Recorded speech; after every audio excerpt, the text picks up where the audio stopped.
자, 이제 본격적인 세법인데요. 우리 8페이지 부가가치세의예요. 부가가치세의. 그래서 우리 시간을 단축하고 요즘 이제 약간 트렌드 자체가 뭔가 이제 필기를 안 하는 트렌드로 많이 바뀌었어요. 예, 저도 이제 필기 중간중간에 또 졸릴 수도 있으니까 하긴 하는데 이 나눠드리는 PPT 자료를 약간 필기 노트라고 생각하시면 돼요. 필기 노트, 필기 노트. 그래서 필기 시간 좀 줄이고 이 시간에 이제 시험을 빨리빨리 끝내서 보강을 없게 하는 게 더욱더 서로서로 좋겠다라는 목적이 크고요. 또 뭐 동영상 분들도 편리하게 들으실 수 있고 이런 목적이 있어요. 그래서 우리 세법 배웠는데 이제 부소법 이게 주요 세목이라고 이제 말씀드렸잖아요. 그 중에 첫 번째 부가가치세가 그나마 상대적으로 제일 쉬워요. 그 부소법 중에서. 그래서 1차 수험생들도 부가가치세 버리면 절대 안 돼요. 일단 부가세가 상대적으로 쉬워요. 근데 우리 세법 다짜고짜 좀 배우기 전에 우리 세법 좀 일단 기본적인 몇 가지 상식들 수업 시간에 또 배우면서 많이 들어가는데 일단 기본적인 어떤 것들 일단 우리 법을 누가 만드냐면 정부가 제정을 해요. 보통 막 국회의원들이 몇 명 이상 모여서 발의해서 통과되는 것도 있고 아니면 아체 진짜 정부에서 만드는 것도 있어요. 근데 이 법이 정부가 하는 일이 너무 많다 보니까 각 행정부에 위임을 해가지고 이 법률 좀 해놔라 라고 해서 정말 중요한 것들은 법에 있고 이게 좀 금방금방 바뀔 수 있는 규정들은 대통령령이라는 걸 위임해가지고 시행령이라는 법에다가 규정을 해놨어요. 요거는 우리 기재부에서 이렇게 담당을 해서 바꾸고 있어요. 기획지정부. 그래서 우리 실질적으로 1차 시험 범위가 각 세법의 법과 시행령만 공부하더라도 너무 많아요. 근데 이 외에도 다시 시행령에서는 야 이것도 시행 규칙이라는 거에 위임해가지고 그때 바꾸자 이런 것들은 요것도 어쨌든 기재부 산하기관에서 이렇게 하는 건데 우리의 애초의 시험법위는 여기까지를 중점으로 잡고 몇 가지 시행 규칙만 중요한 게 있을 거예요. 그래서 혹시 이제 여가 되시면 기본반 때도 그냥 법도 한 번씩 우리 핸드폰으로 들어가서 볼 거예요. 어떤 식으로 되어 있는지.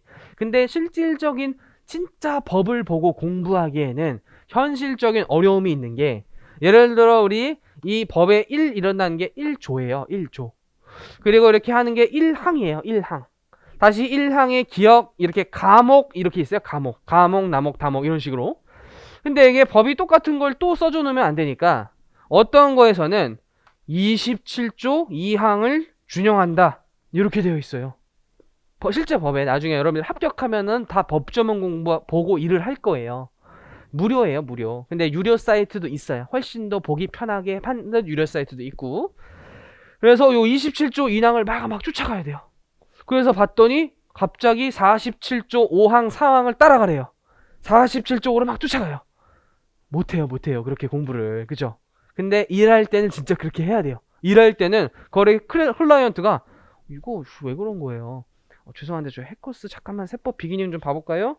그래서 12페이지에 이게 말도 안 되잖아요 우리 법을 보여주면서 설명을 해줘야 된단 말이에요. 이게 클라이언트한테 또는 우리가 공무원들이랑 싸움이 나가지고 싸움이라는 게 아니라 그냥 불복이라는 걸 제기해서 많이 낸 걸 돌려받을 때도 법의 근거를 찾아서 그 불복 청구서를 제기하고 판례를 제기해서 우리가 돈을 따내가지고 예를 들어 수임료를 보통 20%씩 받는단 말이에요.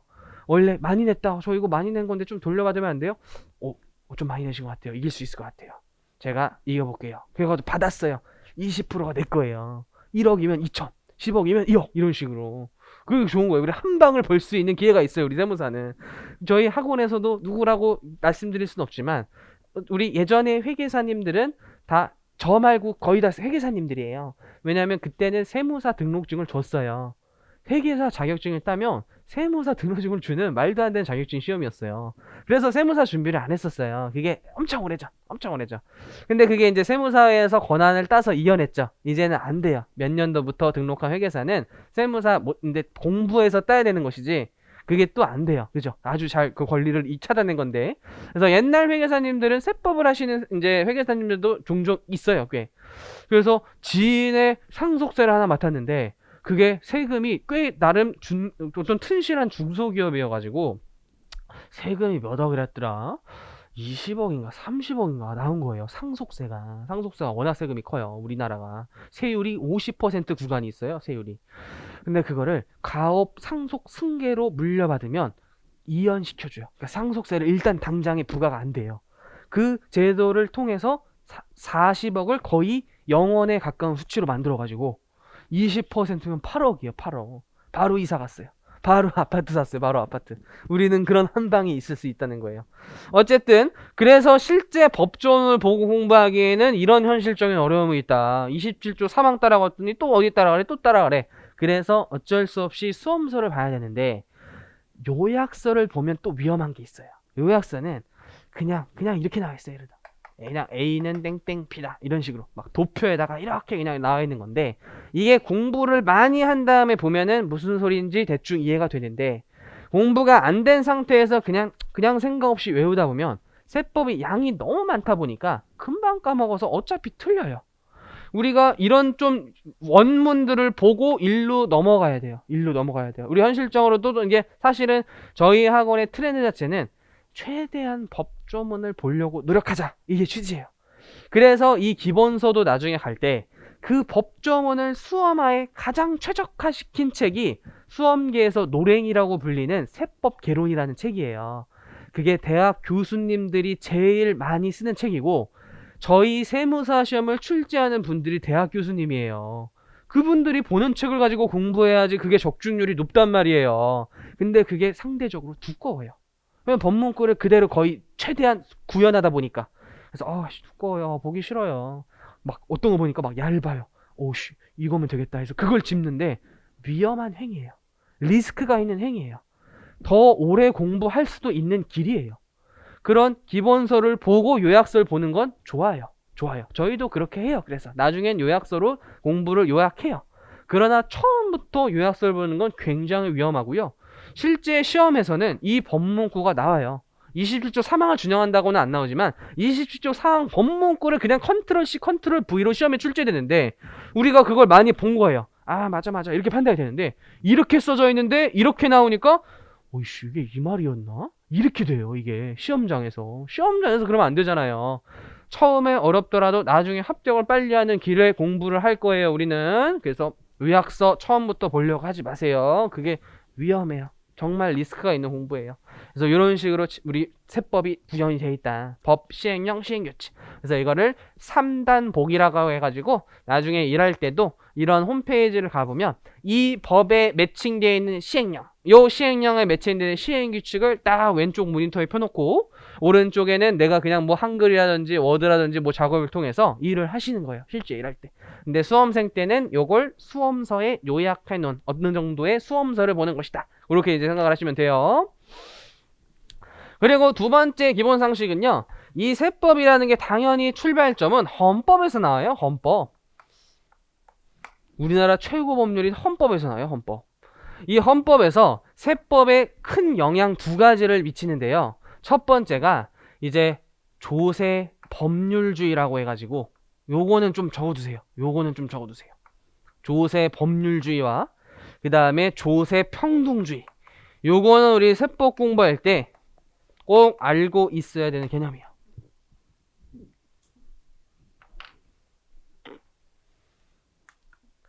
우리 세금이라는 것 자체가 사실은 피할 수가 없는 죽음과 세금은 피할 수 없다. 이런 명언이 있을 정도로 죽을 때까지 계속 내는 세금이에요.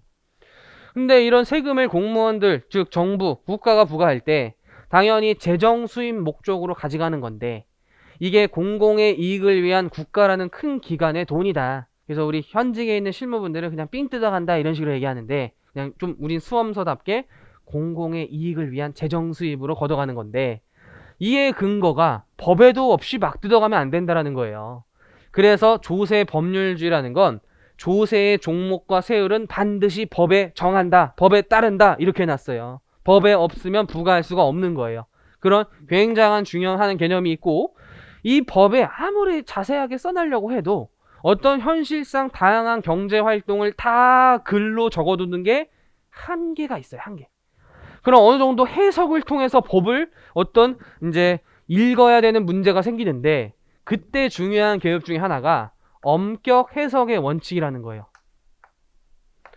반드시 그 법에 적혀있는 문리 문헌대로 그대로 해석해야 되는 것이지 그 법문구를 자기 생각대로 확장 해석한다든지 유추해서 이거겠지 하면 안 된다라는 거예요. 그래서 엄격 해석의 원칙으로 법문구 그대로 해석하는 게 대원칙이에요. 대원칙.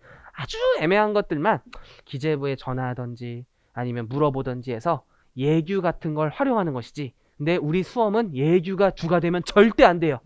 예규, 통칙 이런 거는 아주 예외적인 상황으로 보는 거고 법과 시행령을 엄격하게 공부하는 게 우리 수험생의 마인드예요. 수험생의 마인드. 그래서 법문구를 항상 힘있게 보자. 두 번째, 평등이라는 건 세법을 공부할 때 굉장히 중요한 건데 누군 부가하고 누가 부가 안 하고 이게 가장 최악이죠. 그래서 조세는 평등하게 부과해야 되는데 이 평등의 원칙이 다시 두 가지로 수직적 평등과 수평적 평등이 있어요. 말 그대로 돈 많이 벌었으면 많이 내세요. 이게 수직적 평등이에요. 근데 우리 세금이 계속 배우겠지만 다 돈에 대해서 부과되는 게 아니에요. 그래서 이게 평등이 좀 위배될 수가 있어가지고 이걸 최대한 준수하게끔 법들이 짜져 있어요. 두 번째로 수평적 공평이라는 건 같이 벌었으면 같이 내는 거예요. 그러니까 같이 벌었다는 거는 같은 금액을 벌었으면 같은 세금을 낸다가 원칙이에요. 나도 예를 들어 1억 벌고 상대방도 1억 벌었으면 똑같이 뭐 1,000만 원을 내는 것이지 나는 500, 쟤는 1,000 이렇게 내면 안 되는 거잖아요. 그게 수평적 평등이라는 거예요. 수평적 평등. 이런 것들을 구현하기 위해서 세법에서 너무 중요한 이 단어는 꼭 알고 계세요. 실질과세 원칙이라는 굉장한 중요한 개념이 모든 법률에 숨어서 내포가 돼 있어요. 우리 세법을 이해할 땐 이 논리, 법리를 반드시 알고 있어야 돼요. 실질과세 원칙. 그래서 뭔 소리냐면 예를 들어 겉으로 보이는 형식이나 껍데기 같은 게 있고 그 안에 내면에 깊숙이 되어 있는 실질이 붙어 있다면 당연히 세법은 실질로서 과세를 해야 된다는 논리예요.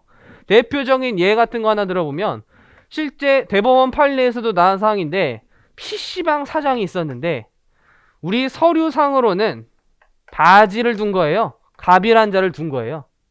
근데 얘는 PC방 사장으로 명의가 되어 있지만 이 PC방에서 벌어들인 소득은 다 을 통장으로 꽂아 들어갔다는 거예요. 근데 우리 공무원이 세무조사 나가서 조사해 보니까 이런 것들이 밝혀졌어요. 그럼 갑한테 부과해야겠어요? 을한테 부과해야겠어요? 실질인 을한테 부과해야 된다. 이게 나중에 국세 기본법에도 쓰여 있어요. 명의와 실질이 다르면 그 실질인 사실사 귀속자를 납세 의무자로 보세요. 이런 식으로 곳곳에 실질과세 원칙이 숨어 들어가 있어요. 그래서 굉장히 중요한 법률이고요. 2차 세법학 시험에서도 매년 한 문제의 사례는 실질과세 원칙이에요. 그냥 모르면 실질과세 쓰면 한 문제는 맞아요, 우리. 그래서 너무나도 중요한 법률이에요. 너무나도 중요한 법률, 실질과세 원칙. 그래서 기본 개념, 세법 볼 때는 항상 실질로 부과한다 이런 큰 틀을 보고 부가가치세를 좀 보죠. 부가세. 그래서 부가가치세가 일단은 한 번에 이해하려면 이걸 적어두세요. 뒤에서도 배울 텐데 사실 조문에 이렇게 써져 있길 바라는 사람 중에 한 명이에요. 일반 소비세. 부가가치세 너무 말이 어렵잖아요. 부가가치 이런 말을 우리가 써요. 일반 소비세. 좀 느낌이 나죠. 그래서 우리 세금 직접 내본 분들 많이 없죠. 우리 살면서. 그죠? 아직. 소득세를 왜냐하면 법인이 대신 내주잖아요. 우리는 대부분 연말정산으로 내주잖아요. 그렇죠? 뭐 부모님이 양도를 하거나 최근에 뭐 주식 해외 주식 많이 팔아서 뭐 세금 낼 수도 있지만 현실적으로 세금을 아직까지는 많이 안 내는데 우리가 부가가치세는 그동안 살면서 계속 냈어요. 계속 냈어요. 왜냐하면 이게 소비에 대해서 세금이 부과되는 세금이어서 그래요. 소비. 그럼 소비가 뭐냐? 담세력을 보는 게 소비인데 이 담세력이라는 자체가 세금을 부담한 능력이에요. 이 세금을 부담할 능력을 뭘로 보는지에 따라서 세목이 엄청나게 많아요. 일단 소득에 대해서 과세하자. 소득세. 그게 소득세. 법인의 소득에 대해서 과세하자. 법인세. 부가가치세는 소비세라는 거예요. 소비 행위에 담세력이 있다. 너가 소비하는 것도 세금을 부담한 능력이 있다라는 거예요. 그래서 소비세에 대해서 내는 세금을 부가가치세라 그래요. 부가가치세. 근데 뒤에서 설명드리겠지만 일반이란 말이 좀 붙어있네. 그래서 모든 재화, 모든 용역에 대해서 소비할 때 부과되는 세금이다. 그게 일반이고, 우리 명품 같은 거 사면은 개별 소비세라 그래가지고 소비세가 한 번 더 부과돼요. 부가세도 부과되는데 개별 소비세 또 내요. 왜냐하면 그거는 사치성 제한 물품에 대해서 소비세를 좀 더 많이 걷어야겠다는 정부의 태도예요. 그래서 자동차도 개별 소비세 5% 내고요. 명품은 20%나 내요. 근데 또 그거에 덧붙여서 내는 세금들이 더 많아가지고 명품에는 38%의 세금이 들어가 있어요, 우리. 그래서 면세 사고 이래야 되는 거죠. 그래서 어쨌든 부가가치세는 일반 소비세다, 우리. 담세력이 소비다. 이거를 부가세에서 절대로 잊으면 안 돼요. 절대로 잊으면 안 돼요. 절대로. 근데 부가세의 목적이 뭐냐? 이게 법 1조 목적인데요. 부가가치세의 과세 요건 및 절차를 규정함으로써 법의 목적은 과세 요건이란 절차를 규정하고 싶대요. 여기서 또 용어의 정의를 하나 하셔야 돼요. 요 과세 요건이라는 거는 오늘 외워버리세요. 요거 외워버리세요. 당연히 세금을 부과하는데 필요한 조건이죠. 세금을 부과하는데 필요한 조건이 과세 요건인데 네 가지가 있어요. 네 가지가. 첫 번째, 납세 의무자. 누구한테 세금 불려야 되는데 이게 납세 의무자고요.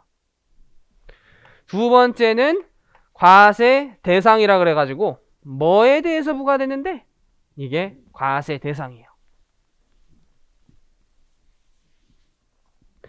세 번째, 얼마 부과할 건데 그게 과표예요. 과표. 과세 표준. 그리고 세율.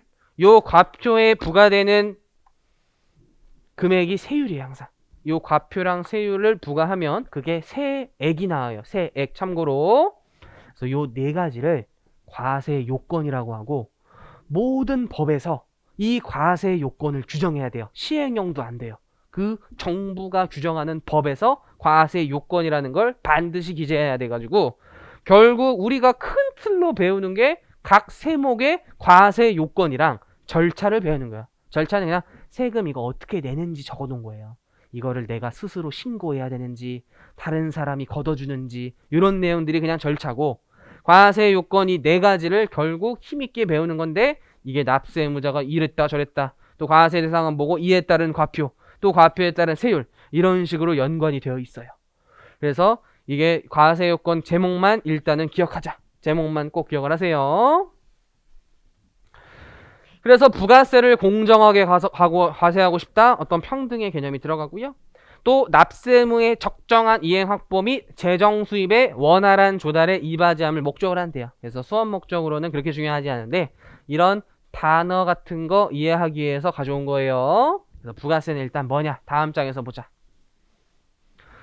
이게 우리나라에서 만든 세금이 아니라 선진국에서 만든 제도를 도입해가지고 영어로 적혀 있어요. Value Added Tax, 줄여서 VAT. 우리 현실에도 많이 쓰죠. VAT. 그게 부가가치세라는 거예요. 부가가치세. 오늘도 저도 아침에 일단 녹차 라떼 하나 마셨고요. 폴바셋에서. 그리고 점심 먹고 이렇게 수업할 때 말을 많이 하다 보니까 당이 많이 떨어져요. 그래서 음료수를 많이 먹어요. 그래서 스벅에서 아이스 허니 자몽 블랙티. 와, 그거 너무 맛있어요. 그거 중독됐어요, 저. 하루에 한 잔씩 먹어요. 큰일 났어요. 그게 다 부가세 냈어요. 다 부가세 냈어요, 저. 다 부가세. 매일매일 부가세를 우리 내고 있어요. 근데 우리가 정부에 내요? 안 내요. 왜냐면 우리가 정부에 낸다라는 생각을 해보세요. 어떻게 내요? 왜냐면 소비를 5천만 명의 대한민국 국민이 매일매일 몇만 원씩 소비를 할 텐데 그걸 일일이 우리가 정부에 세금을 낸다? 현실상 불가능. 그래서 우리가 세금을 안 냈기 때문에 마치 내는지도 몰랐다는 거죠. 그게 부가세의 큰 특징이에요. 부가가치의 특징. 그게 간접세라는 걸 지금 배운 거예요. 간접세. 간접세의 개념이 뭐냐? 세금을 부담하는 자랑, 세금을 내는 의무가 다른 세목. 그게 간접세예요. 그게 간접세. 그래서 우리 담세자가 누구예요? 소비자. 저 같은 소비자. 그냥 일반 개인. 소비하는 사람. 그래서 우리가 물건에 부가세를 같이 부담해서 스타벅스에 줬어요. 폴바셋에 줬어요. 근데 세금은 누가 내요? 폴바셋이랑 스타벅스가 내는 거예요. 그거를 사업자 이렇게 해놓으세요. 사업자. 사업자들이 세금 내요. 사업자들이. 그게 현실상 징수가 편리하잖아요. 소비자 5천만 명이 되는 것보다 중간에 소비자를 맞닿아 있는 사업자들이 정부를 대신해서 세금을 납부하는 거예요. 그래서 부가세는 우리가 부담했지만 납부는 사업자들이 하기 때문에 담세자와 납세자가 다른 세목이다. 간접세라고 불려요. 간접세라고. 근데 소득세는 우리가 벌고 우리가 내야 돼요. 법인이 연말정산이라는 걸 해주는 것뿐 어쨌든 우리가 내는 거예요. 원칙적으로 홈택스 들어가서 우리가 내는 거예요. 그런 게 직접세. 일단 그런 게 직접세. 그래서 얘는 설명 안 드려도 납세 의무자랑 담세자랑 같은 세목이 되겠죠. 같은 세목. 그게 소득세. 대표적으로 소득세.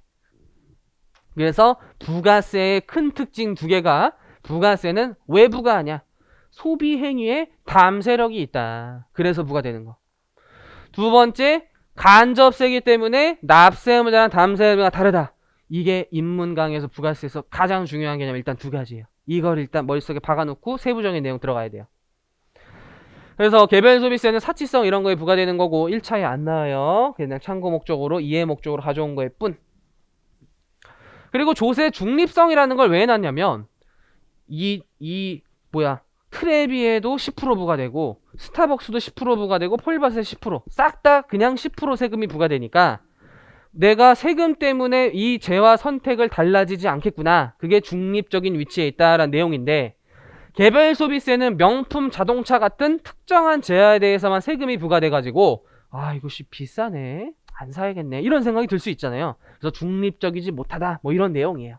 그래서 목소음적으로는 그렇게 중요하지 않고, 그 다음 다단계 과세 방식은 뒷장 그림을 통해 설명드릴 거고, 요거 일단 기억하자. 부가세가 이 간접세에서 이해시키는 게 단일 비례세율 10%로 세금이 부과돼요. 왜냐면 우리 아까 공평을 보면 수직적 공평 같은 게 뭔가 많이 하면 세금 더 내자다는 거야. 그래서 소비를 많이 하면 세금 더 내야 될 것 같은데 소비를 1억 하던 100원 하던 무조건 10%라는 거예요. 그게 단일 비례세율이라는 거예요. 단일 비례세율. 단일 비례세율. 근데 우리 이 부가세 끝나고 바로 다음에 배울 세목이 소득세거든요. 우리 소득세 세금 얼마 내요? 소득세 세율 아나 혹시? 6%에서 최고 세율이 45%. 와, 최고 세율이 거의 반탱이에요. 왜냐면 여기에 지방소득세도 내요. 지방소득세가 국세의 10%여서 4.5% 내니까 우리나라의 최상위 계층의 소득 버는 사람들은 50% 세금 내는 거예요. 근데 우리 시험에선 지방소득세는 안 나와요. 그래가지고 그냥 참고 목적 설명드린 거고. 어쨌든 6% 사이에 뭐도 있냐면 15% 세율 구간도 있고 24% 세율 구간도 있고 38% 등등등의 세율 구간이 있어가지고 소득세는 돈을 많이 벌면 벌수록 세금을 많이 내요. 그래서 그걸 누진세라는 표현을 써요. 누진세. 그래서 반대말에 누진세율 이렇게 적어놓은 거예요. 누진세율. 그래서 소득세는 굉장한 수직적 공평을 실현하기 위해서 돈 많이 벌면 벌수록 세금 많이 내라고 촘촘히 세율을 짜져놨는데, 부가세는 그런 거 없어요. 많이 소비해도 10%, 적게 소비해도 10%, 무조건 10%인데 왜 그래요? 간접세를 생각해보세요.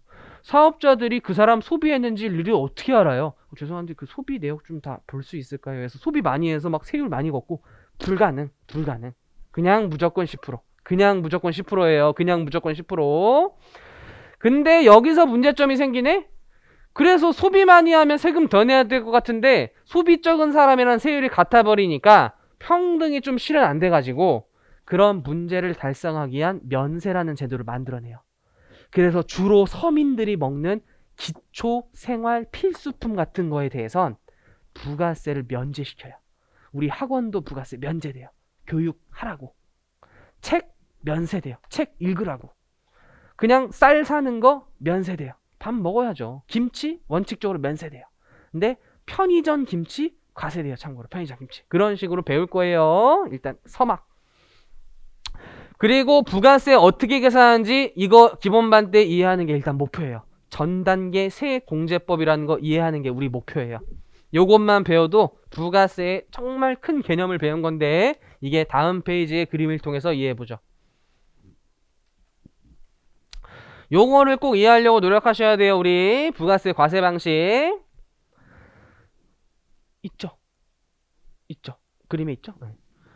그래서 단단계 과세 방식이라는 게 있고 다단계 가세 방식이라는데 일단 결론은 우리나라 다단계 가세 방식이에요. 근데 단단계를 이해해야 다단계가 이해가 돼요. 그래서 단단계 가세 방식으로 만약 부가세를 부과한다면 어떤 상황이 벌어지냐. 우리가 동네 빵굼터 같은 빵가게에서 고로케 한 개를 사 먹었어요.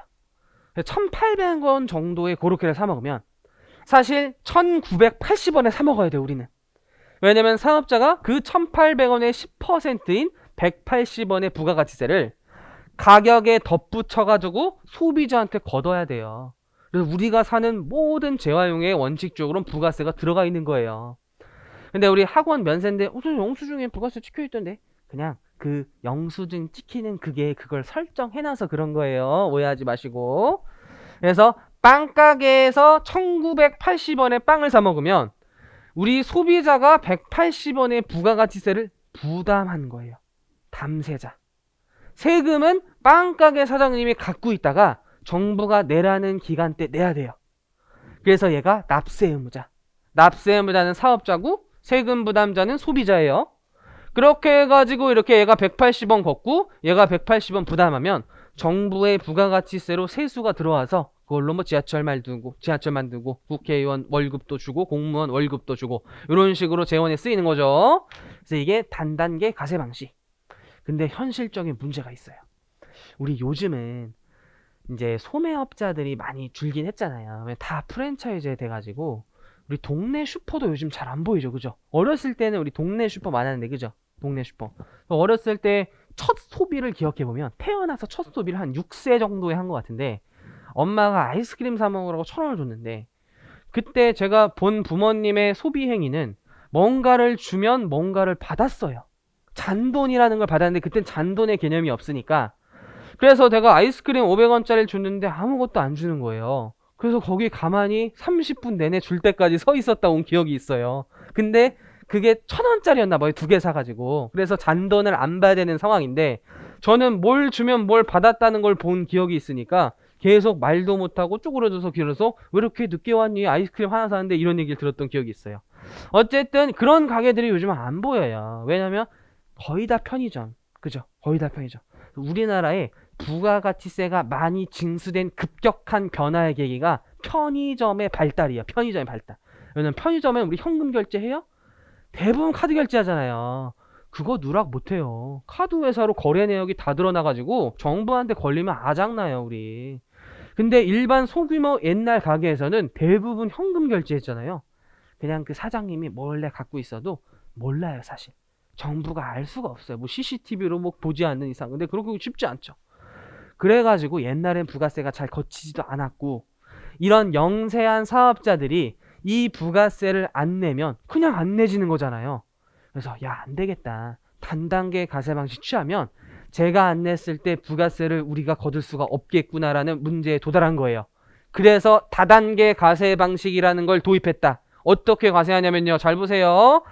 빵이 소비자한테 갈 때까지의 유통 구조를 분석해 보면 처음에 밀 만드는 밀농장 사장님이 밀을 만들어서 재배해서 밀가루 공장한테 넘겨가지고 그 하얀색 흰 곰 이런 밀가루가 빵가게에 넘어가서 얘가 그 밀가루로 빵을 굽고 튀겨가지고 소비자한테 가는 그런 단계의 유통 단계예요.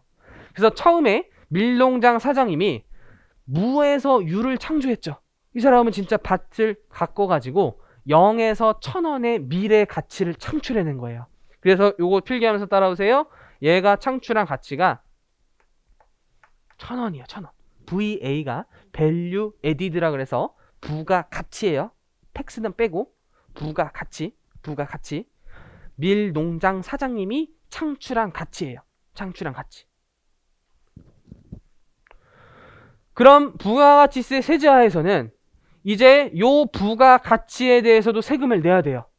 그래서 1,000원에 넘겼지만 1,100원에 사실 판매해야 돼요. 1,000원의 10%인 100원까지 덧붙여서 밀가루 농장 사장님한테 받아와야 돼요. 그래서 밀농장 사장님이 100원을 내고 이 밀가루 공장 사장님은 소비자가 아니잖아요. 이걸 소비행위로 산 게 아니에요. 우리 밀가루라는 걸 만들기 위해서 한 거잖아요. 그럼 이 사람은 세금을 부담할 사람이 아니에요. 세금은 누가 부담하냐? 소비자가 소비행위할 때 세금 내는 거예요. 그러면 이 사람은 이 100원을 돌려받아야 된단 말이에요. 그래서 100원을 돌려받아요. 그걸 공제라는 표현을 쓴 거예요. 그래서 이 거래를 통해서 100원의 세금이 정부에 들어왔지만 100원의 세금이 다시 밀가루 공장님한테 들어가요. 이거 왜 가세요? 이 거래를 알고 싶은 거예요. 정부는 이 거래를 알고 싶은 거예요. 1,000원의 밀이 밀가루 공장한테 넘어갔구나. 그래서 부가가치 100원이 있었었구나 라는 걸 알고 싶은 거예요. 그래서 나중에 빵가게 사장님이 안 냈을 이런 거래를 대비해서 이 전 단계의 거래를 모두 포착하는 게 우리나라 부가가치세, 우리나라 부가가치세. 근데 대부분 전 세계 나라가 다 다단계 거래세요. 대부분이. 이런 취지에서. 그래서 이 사업자 간의 거래는 부가세를 뜯기 위한 목적이 아니라 결국 거래를 알기 위한 목적이다라고 생각을 하셔야 돼요. 거래를 알기 위한 목적. 그럼 얘는 왜 돌려준다고요? 소비자가 아니니까. 부가세를 부담하는 자가 아니니까 돌려준다고요. 그래서 우리 사업자 되면 부가세 돌려받아요. 그럼 사업자가 좋은 거냐? 또 그게 아니에요. 왜냐면 내야 되니까. 그래서 이제 밀가루 송자님이 1,000원의 밀 산 거를 기계 돌려가지고 1,500원의 밀가루가 된 거예요. 곰돌이표. 이 사람 창출한 가치 얼마예요? 500원 창출했네. 1,000원의 밀을 1,500원 만들었으니까. 그럼 요 가치에 대해서 10%를 부과하는 세금이 부가가치세예요. 결국은 소비자가 부담할 건데 여기에 10%인 50원을 가격에 덧붙여서 빵가게 사장님한테 가져와야 돼요. 그래서 1,650원 이렇게 적어둔 거예요. 이것도 이렇게 해볼까? 1,600원, 1,500원 플러스 150원. 그래서 이 150원을 밀가루 공장 사장님이 정부에 내는데 이 빵가게 사장님은 소비자가 아니기 때문에 다시 돌려받아요. 그냥 거래 알기 위해서 정부가 과세하는 거예요. 그래서 잘 보시면 150원 냈는데 100원을 돌려받으니 결국 50원을 낸 효과가 있잖아요. 그게 500원의 10% 50원이죠. 지금 잘 보면. 그죠? 500원에 10% 50원이잖아요. 좀 이따 이제 설명드릴 거예요. 또 그냥 미리 예고편. 그리고 마지막 빵가게 사장님이 위에 그림처럼 1,800원에 고로케를 파는데 이 사람이 창출한 가치 300원. 1,500원짜리 밀가루를 1,800원 만들었으니까 300원의 가치 창출. 그럼 1,800원에 10% 덧붙여서 소비자한테 판매해야 되니까 1,980원의 고로케가 찍혀 있을 거예요. 그래서 위에랑 똑같네? 1,980원, 1,980원? 그래서 빵가게 사장님이 갖고 있다가 정부에 내야 되고 소비자한테 이제 돌려주면 안 되죠? 얘는 부담하는 자예요. 우리 소비 행위에 담세력이 있다라 해서 세금 부담하는 거니까 얘한테 돌려주면 뭐 세금이 안 거치는 거잖아요. 결국 이 소비자한테 부담하기 위해서 이렇게 밀농장 사장님부터 과세를 해왔던 거예요. 거래가 중간에 누락되지 않게. 그래서 이 거래를 살펴보면 이제 밀농장 사장님이 창출한 1,000원의 10% 100원, 밀가루 공장 사장님이 창출한 500원의 10% 50원, 빵가게 사장님이 창출한 300원의 10% 30원이 각 단계 모든 단계에서 과세가 되고 있다. 그래서 제목이 다단계 과세 방식이다. 이런 개념을 쓴 거예요. 그래서 위에 단단계 과세 방식으로 해도 이론상으로 보면 180원이 거치고 다단계 과세 방식도 이 세 가지 합을 더하면 이 세 가지 합을 더하면 180원이 거치는데 현실에서는 완전히 다르다라는 거예요. 얘는 대부분 안 낸다. 영세한 소규모업자들이 현금 받아가지고 부가세를 누가 내냐는 거예요. 이렇게 해버리면 안 낼 수가 없다. 이 거래 전 단계에서 쭉 거래가 포착이 돼가지고 정부가 알기 때문에 안 낼 수가 없어요. 그래서 다단계 과세 방식 채택. 그래서 각 단계에서 창출한 가치에 대해서 부과한다. 부가가치세라고 명칭을 한 거지. 사실 우리가 이해하려고 하면 일반 소비세라고 이해하는 게 맞아요. 그쵸? 근데 정부의 법률의 용어는 소비자가 부담하는 자지 세금을 내는 자는 이 각 사업자들이니까 사업자 이치에서의 용어인 부가가치라는 용어를 쓴 것으로 추정해요. 이거는 제 추정이에요. 제 추정. 어쨌든 일반 소비세로 이해는 하되 부가가치세가 이러한 제도 때문에 튀어나왔다라고 이해하자. 그래서 요거 쉽지 않아요. 이 그림 쉬운 내용 아니에요. 지금 엄청 어려운 내용 하나를 지금 배운 거예요. 근데 이제 여기서 추가적인 내용 꼭 아셔야 되는 게, 그럼 이 100원을 밀농장 사장님은 밀가루 공장한테 받았고, 이 밀가루 공장 사장님은 이 100원을 줬고, 그래서 돌려받아야 되고, 이거를 둘 간에 그냥 말로 제가 받아갔는데요? 저는 그냥 줬는데요? 근데 나중에 보니까 안 줬어요. 구라칠 수도 있잖아요. 이걸 반드시 법적 증명서류에서 증빙을 갖춰서 정부에 내야지 돌려줘요. 그 서류가 이름만 영어로 지금 쓰면 좀 그러니까, 이름만 들어도 알만한 세금계산서라는 굉장한 중요한 서류예요. 반드시 세금계산 끊어야 된다. 우리 거래처 하게 하면, 그죠? 세금서 안 끊으면 우리 사장님 폭발해요. 매입세, 이 공제를 못 받아요. 자기가 부담한 그 10%의 부가가치세라는 세금을 못 돌려받아요. 근데 10%가 별거 아닌 거 아니에요? 우리 제조업의 이익률이 5%예요. 우리가 10억 벌었어요. 근데 매출액이 10억이면 5% 남겨먹으면 성공한 제조업이에요. 근데 10% 세금을 못 돌려받는데요. 무조건 망해요. 무조건 망해요. 세금 계산서 못 받으면 못 돌려받으니까 무조건 상대방한테 세무서 받아와야 되는 거예요. 그래서 부가세에서 너무나도 중요한 서류, 세금 계산서. 근데 이 세금 계산서가 과거에 종이로 쓰다 보니까 자꾸 가공 세금 계산서 만들고 가라로 막 없는 거래 있다고 뻥치고 이래가지고 IT 강국 우리나라에서 전자 세금 계산서 2012년도에 도입해가지고 이제 가라 세금에서 만들기 어려워졌어요. 이제 공인인증서로 로그인해가지고 세금 계산 끊어야 돼가지고 굉장한 투명한 거래로 일어나면서 부가세가 많이 걷히기 시작했어요. 이런 역사적인 스토리도 있어요. 그래서 현실에선 대부분 전자세금 계산서를 끊어요. 우리 클릭 똑똑똑 하면은 그냥 상대방한테 가 있어요. 그래서 이런 내용들을 자세히 배워나갈 것이다. 그래서 세금 계산서라는 서류도 아시면 좋겠고, 그리고 이 앞에서 여기서 바로 보자. 우리 앞에 페이지 이게 그 전단계 세액공제법이라는 용어를 한번 봐보세요.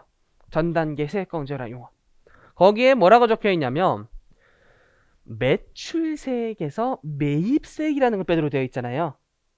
그 앞에 이 뒤에 페이지 말고 앞에 그 일반 소비세 그거 있는 거 마지막에 전단계 세액공제법 찾았어요?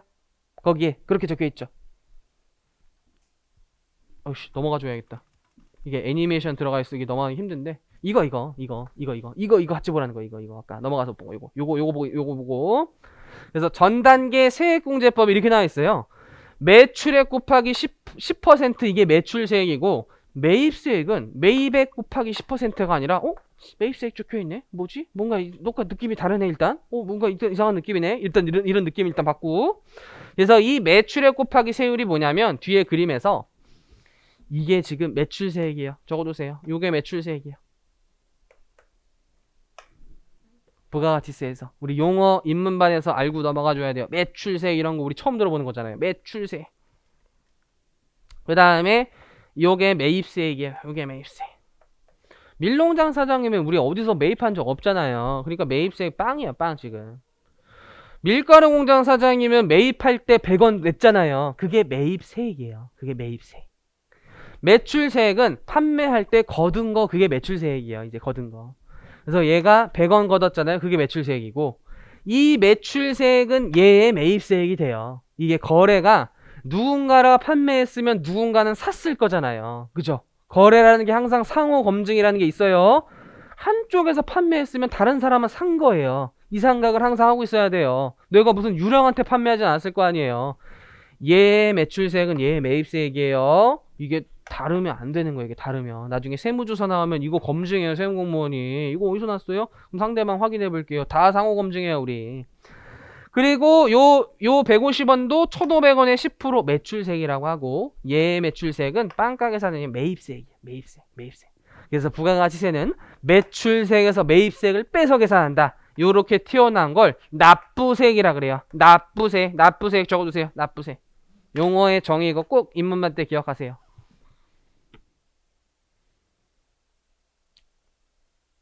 그래서 부가가치를 찾는 방법이 굉장히 여러 가지가 있는데, 그냥 1,000원에 10% 이렇게 찾는 게 아니라 그거는 그냥 검증한 거고 매출색에서 매입색을 빼서 찾아요, 우리는. 그게 전단계 세액공제법이라는 거예요. 그게 전단계 세액공제법이에요. 매출색에서 매입색을 빼는 거. 그럼 왜 그러냐? 세금 계산서로 확인되는 것만 빼주는 거지 네가 맘대로 적은 거 안 빼주겠다라는 거예요. 그래서 이렇게 매입색은 세금 계산서라는 게 반드시 있어야지만 빼줘요. 그래서 매출색 빼기 매입색이 납부세액이에요. 이게 결국 부가가치세예요. 이게 부가가치세. 이게 전단계 세액공제법이라는 거예요. 이 전단계에서 부담했던 세액을 빼주자. 이 전단계에서 부담했던 세액을 빼주자. 전단계 세액공제법이란 개념이고 되게 어려운 내용이야. 이게 처음에 약간 느낌이 두리뭉실한데 배우다 보면 익숙해져요. 이 과정이. 근데 이게 부가세의 굉장히 중요한 흐름이에요.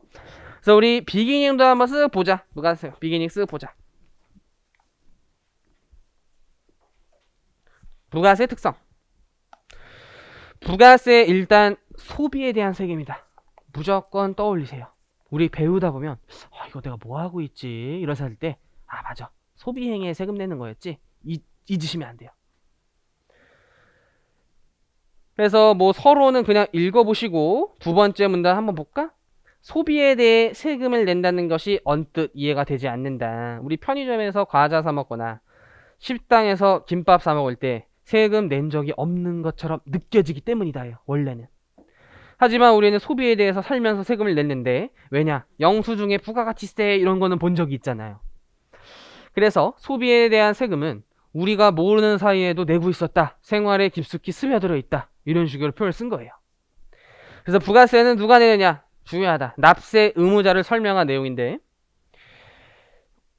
우리 뭐 그냥 이론 이런 것들은 좀 그냥 넘어갈 거고 우리 수험상 기억해야 될 거 위주로 볼게요. 이건 다 수업 시간에 설명드린 내용이니까 오른쪽에 소비자가 10,000원의 소비에 1,000원의 부가세를 별도로 부담하면 사업자가 그 1,000원을 소비자로부터 받아가지고 정부에 납부하는 간접세 구조를 취하고 있는 거예요. 그럼 왜? 자꾸 우리 취지를 생각하죠? 왜?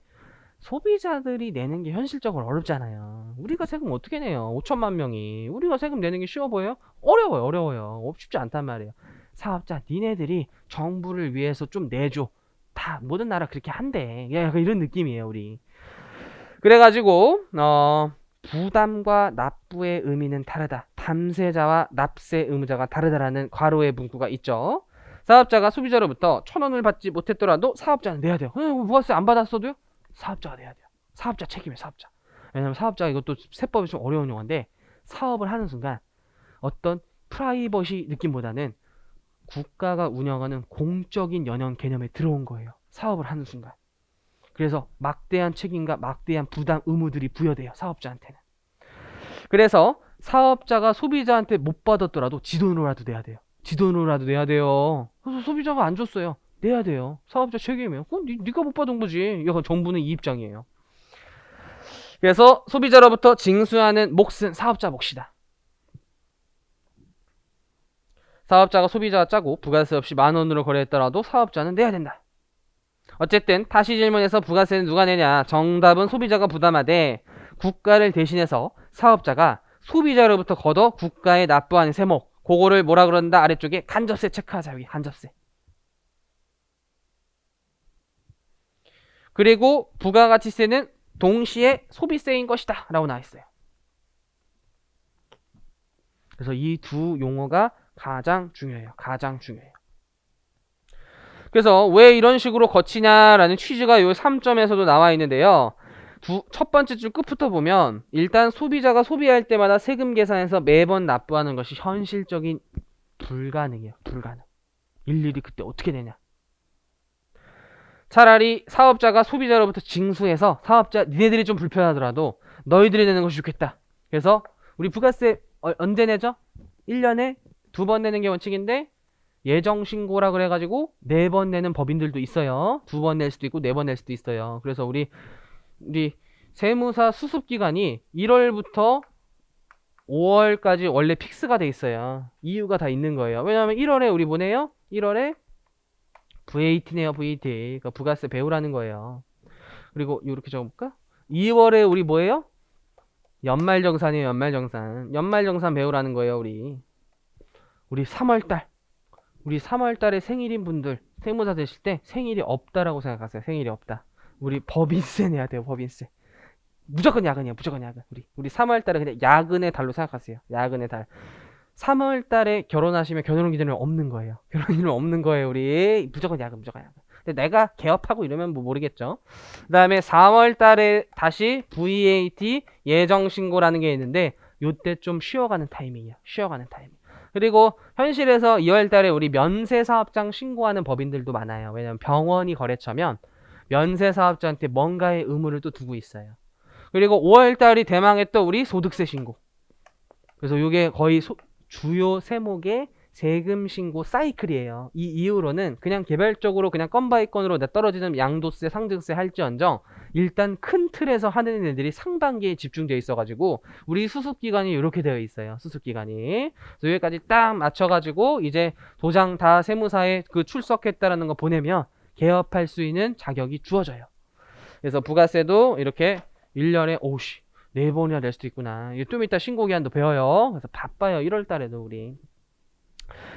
그래서 또한 세금을 부담하는 소비자들이 이를 쉽게 느끼지 못하기 때문에 조세 저항이 적다. 우리 부가세 소비할 때마다 또 부가세 내네. 생각 못해요. 그냥 살 때 그냥 사는 거지. 그래서 조세 저항이 적다. 그리고 많은 공무원이 필요 없다. 사업자들이 걷어서 해서 그것만 이제 확인하면 되니까 어떤 징세 비용도 적다. 그게 간접세의 장점. 그래서 매우 효율적인 세금이다. 이렇게 되어 있고요. 다만 문제가 있다. 효율적으로 걷다 보니 세율의 차이를 둘 수 없다. 우리나라는 무조건 10%. 근데 다 10%가 아니에요. 우리 일본이 몇 프로더라? 5%인가? 더 높았나? 15%인가? 중국이 5%가 아마 일본이 15%가 그럴 거예요. 나라마다 달라요. 우리나라는 10%. 그래서 소비 액수가 크든 작든 동일한 10%를 적용하기 때문에 이게 우리나라처럼 빈부격차가 큰 사회에서는 부자나 가난한 자나 같은 소비 액수에 대해서 같은 세금을 부담하기 때문에 이게 과연 평등한 세금이니? 부가세는 아닐 수 있다라는 거예요. 그걸 어려운 세법 용어로 역진정이란 표현을 써요. 이러한 개념을 역진정이다 이런 표현을 써요. 그래서 소비세에서도 역진성을 다 해결할 수는 없지만 완화시키자. 부자들이 많은 물건 뭐야? 자동차 명품 세금 한 번 더 내. 개별 소비세. 그게 개별 소비세. 두 번째 문단에 있어요. 이러한 오명을 조금이라도 씻기에 보석, 고급 시계, 고급 가방, 승용 자동차, 그 다음 또 기름도 있고 막. 이게 시대에 따라서 또 바뀌어요. 재밌는 게. 아주 예를 든 70년대 세법에서는 사이다가 개별 소비세 부과 물품이었고 저 공부할 때까지는 향수가 개별 소비세에 있었어요. 카메라도 있었어요. 카메라. 근데 요즘 향수 그냥 뭐 올리브영 이런 데서도 세일하고 막 많이 팔죠. 이게 사치성 재화? 땡땡. 그냥 개별 소비세 부과하지 말자. 그래서 향수 가격이 그 이후로 좀 낮아졌어요. 20%나 안 됐으니까. 그죠? 그런 느낌 좀 안 들었어요? 향수 가격이 좀 낮아졌다? 개별 소비세 빠졌어요. 개별 소비세 부과 안 해요. 어쨌든 그런 주로 사치성 물품, 즉 부자들이 소비할 것으로 보이는 그런 물건에 대해선 세금 한 번 더 내. 그게 개별 소비세. 왜? 이런 역진성 등의 스토리 때문에 발생한 거예요. 그리고 넘어가서 이번엔 두 번째. 첫 번째 줄 끝에 볼까? 서민들이 주로 사용하는 물품, 기초생활의에 반드시 구입해야 되는 물품, 이런 거에 대해서 면제. 그게 면세라는 제도예요. 면세제도예요. 면세제도. 그리고 부가세는 거래마다 걷는다. 왼쪽에 전단계 세액공제법 돌아가서 꼭 읽어보세요. 돌아가서 꼭 읽어보세요. 우리. 그래서 우리 11페이지에 여기만 볼까? 3점. 정부는 전 단계에서 뭘 선택했을까?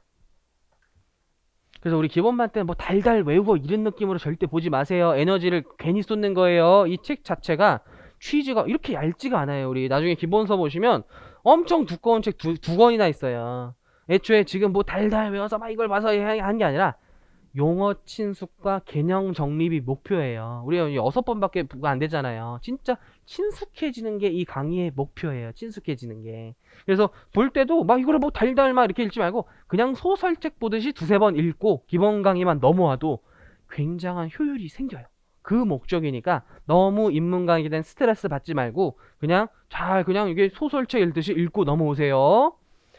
그래서 정부는 왜 전 단계의 세액공제법을 선택했을까 해서 아래쪽에 마지막 문단을 보자. 세원 포착하기 위해서 전 단계 세액공제법을 채택한 거예요. 왜냐면 세금 계산서 받아와라.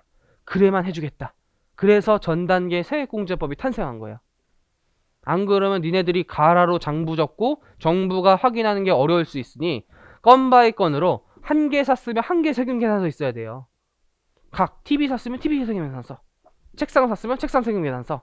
그래야지만 나중에 조사 나가가지고 확인하더라도 이게 가라인지 아닌지 분명하게 확인할 수가 있어요. 그래서 요 사업자 간의 거래에서 부가가치세를 반드시 징수하면서 징수당한 부가세를 납부할 부가세에서 하감하기 위해서 그 증빙이라는 게 있어야 되는데 대표적인 게 세금계산서. 너무나도 중요한 서류 세금계산서. 그래서 넘어가서 한국세제사 이런 것도 한번 읽어보시고 한국세제사